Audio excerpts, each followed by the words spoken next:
हरे कृष्णा।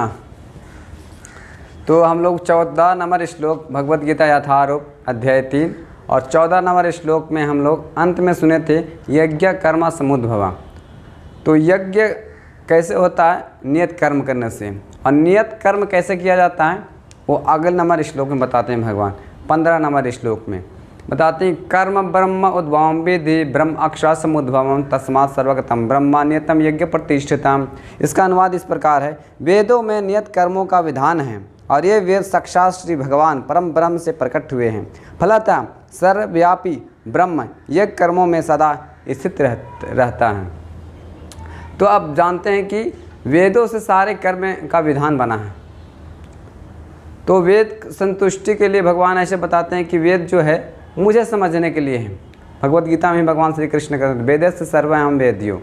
तो जो वेद है सारे वेदों का सारांश क्या है भगवत गीता में बताए हैं कि भगवान को समझना, श्री कृष्ण को समझना। तो एक बताता हूँ, एक कथा है श्री चैतन्य चरितामृत में। एक जमींदार था, उनका नाम था सुबुद्धि राय। सुबुद्धि राय वो जमींदार था, तो एक छोटा सा बालक का काम करने के लिए रखा था। वो मुस्लिम था, तो मुस्लिम शासक उसमें भी चल रहा था आज से 5000 साल पहले, 500 वर्ष पहले। तो सुबुद्धि राय जमींदार होने के कारण कुछ समय राज करने के बाद वो फिर उसका जो बच्चा रखा था, वो छोटा बच्चा, वो हुसैन शाह उसका नाम था। तो हुसैन शाह वो फिर नवाब बन गया, यानी मुस्लिम शासक बोलते हैं नवाब मतलब राजा बन गया वो फिर। तो फिर राजा बनने के बाद अब उनको पूरे राज चलने लगा फिर सारे ठीक से। तो हुसैन शाह उनकी पत्नी, उनके हुसैन शाह के पीठ के पीछे देखे निशान है, चाबुक के निशान। तो उनकी पत्नी पूछे कि ये क्या है, किसकी निशान है?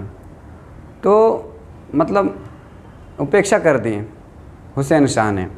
तो फिर भी पूछे कि क्या है मुझे बताइए, जिद करने लगी उनकी पत्नी। तो जब बहुत जिद करने के बाद हुसैन शाह ने बताया कि मैं बचपन में कहीं काम करता था, उसका निशान है। वो मैं काम करता था तो हमारे जो मालिक थे वो मुझे मारे थे, तो चाबुक का निशान है। तो उस चाबुक का निशान से उनकी पत्नी बहुत अप्रसन्न हो गई। तो उनकी पत्नी बहुत अप्रसन्न हो गई तो पूछने लगी कि इसका जो मारा हुआ है उसका निशान का बदला हम भी लेंगे। वो कौन है? बहुत पूछने लगी कौन है। तो बताएं कि अभी भी जीवित है, उनका नाम सुबुद्धि राय है। तो सुबुद्धि राय को उनको बोले कि जान से मार दो। उनकी पत्नी ऐसा व्यवहार करने लगी। तो हुसैन शाह ने बताया कि मैं उसको नहीं मार सकता हूँ। क्यों? क्योंकि वे मेरे पिता तुल्य हैं, क्योंकि बचपन से पालन पोषण किए मुझे, तो मैं नहीं मार सकता हूँ। तो पत्नी बहुत जिद करने लगी। तो बोले ठीक है। अब पत्नी की बात में वो हुसैन शाह ने, मुस्लिम शासक ने उनको फिर कुछ दंड देने के लिए उनको बुलाए सभा में। तो पहले कि क्या था, बहुत कट्टर नियम था कि अगर किसी के ऊपर पानी फेंक दिया जाता जूठा तो धर्म परिवर्तन हो जाता था। अगर मुस्लिम किसी के ऊपर, हिंदू के ऊपर फेंक दिया जुट्ठन तो मुस्लिम बन जाता था। ऐसा पहले के चाल था, समाज में चाल चलन चलता था। तो उसी प्रकार से हुसैन शाह ने उनके ऊपर कुल मतलब जूठा फेंक दिया। तो उनको समाज से फिर सुबुद्धि राय को निकाल दिए कि आप मुस्लिम हो गए हो, आप समाज से निकल जाओ। तो फिर वो विचार बहुत करने लगे, निराशा हो गए। तो शुद्धिकरण करने के लिए अपने आप को हिंदू में फिर वापस कैसे आया जाए, इसके विचार में हमेशा सोचते रहते थे। तो उस समय उनके मन में आया कि काशी जाया जाए, क्योंकि काशी जो है गंगा नदी, वो अभी भी 3 जगह बताया गया है, काशी, वृंदावन और जगन्नाथपुरी के प्रसाद। ये 3 व्यवस्था भी कलयुग में नष्ट नहीं होते हैं, हमेशा इसका बरकरार कलयुग तक रहता है। तो फिर वो काशी गए और सारे ब्राह्मणों से पूछें कि मुझे समाज ने निकाल दिया है हिंदू समाज से, तो अभी मुझे क्या करना पड़ेगा वापस आने के लिए, क्योंकि मुस्लिम शासकों ने मुझे ऊपर जल छिड़क दिया था, जल फेंक दिया था। तो बोले कि आपको क्या करना है, गरम उबलता हुआ घी पीना पड़ेगा। उबलता हुआ घी पीने से आप फिर मृत्यु हो जाएगी और उसके बाद में फिर अगला जो जन्म मिलेगा आपका हिंदू परिवार में मिलेगा, तो आप हिंदू भी बन जाओगे। तो इस प्रकार से एक ब्राह्मण ने ऐसे बताया। फिर अलग ब्राह्मण के पास गए तो और कुछ बताएं। तो इस प्रकार से वो और बेचैन थे कि ऐसा कैसे हो सकता है, गरम घी पीना मतलब मृत्यु कैसा है, ये कैसी मृत्यु है। तो इस प्रकार से करते करते निराश हो गए थे। तो उसी समय चैतन्य महाप्रभु संकीर्तन मूवमेंट काशी में चल रहा था। तो कोई बताया कि चैतन्य महाप्रभु आए हैं और संकीर्तन मूवमेंट का प्रवर्तन कर रहे हैं। तो उस प्रकार से संकीर्तन मूवमेंट में आप भाग लीजिए और उनके पास जाइए। तो फिर सुबुद्धि राय ने उनके चैतन्य महाप्रभु संकीर्तन में गए। तो किसी ने बताया कि जाकर उनसे मिले चैतन्य महाप्रभु से।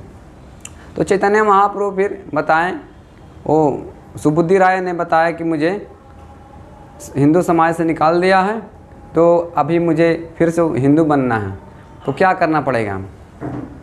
तो सब ने अलग अलग बताया कि कोई गरम उबलता हुआ घी पी जाओ, तो फिर वापस मरने के बाद दूसरा जन्म मिलेगा, तो हिंदू परिवार में फिर हिंदू बन जाओगे। तो इस प्रकार से चैतन्य महाप्रभु सुनकर बोले कि सब कुछ करने की ज़रूरत नहीं है, कलयुग में बस एक ही उपाय है कि हरे कृष्ण महामंत्र के जप करो और भगवान के धाम चले जाओ। तो चैतन्य महाप्रभु ने हरे कृष्णा कृष्ण कृष्ण हरे हरे, हरे राम राम राम हरे हरे। चैतन्य महाप्रभु स्वयं भगवान है, तो वो मंत्र दिए हरे कृष्ण मंत्र करने के लिए और बोले कि वृंदावन जाओ और फिर आप हिंदू बन जाओगे। हिंदू क्या, सबसे श्रेष्ठ वैष्णव समाज में आपको पूजनीय बन जाओगे। तो फिर वो परिवर्तन हो गए फिर इस प्रकार से। तो यहाँ बताने का तात्पर्य यह है कि सारे वेद में यही बताया गया है कि कृष्ण को समझना। और वेद कहाँ से आता है, भगवान श्री कृष्ण से। जैसे सृष्टि के पहले से ही ब्रह्मा को ज्ञान दिए थे भगवान श्री कृष्ण, तो इस प्रकार से वेद का ज्ञान कृष्ण भगवान श्री कृष्ण से ही आ रहा है। ब्रह्मा को ज्ञान दिए, फिर ब्रह्मा जी अपने शिष्यों को नारद, इस तरह से गुरु परंपरा से आगे बढ़ता आ रहा है। तो यहाँ बताया कि सारे वेदों का जानकारी क्या है, कृष्ण को समझना है। और भगवान श्री कृष्ण कौन है, चैतन्य महाप्रभु वही कृष्ण है, अलग नहीं है। चैतन्य महाप्रभु श्री कृष्ण ही हैं। तो यहाँ बता रहा है कि जो सारे यज्ञ करते हैं, और यज्ञ कैसे होता है वेदों में वर्णित किया गया है। तो चैतन्य महाप्रभु समझाना चाह रहे थे कि सारे वेदों का सार किया है, हरे कृष्ण महामंत्र ये कलयुग का है, वो वेदों का यज्ञ है।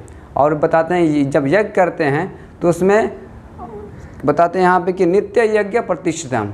तो यज्ञ करने से उसमें परम ब्रह्म की उपस्थित होता है। तो हरे कृष्ण महामंत्र जब जप करते हैं तो भगवान उसमें हरे कृष्ण महामंत्र में स्वयं कृष्ण और भगवान का नाम में कोई अंतर नहीं है। तो सारे वेद विधान इसीलिए बना है, भगवान श्री कृष्ण को समझने के लिए। ठीक है, हरे कृष्णा कृष्ण कृष्ण हरे हरे, हरे राम राम राम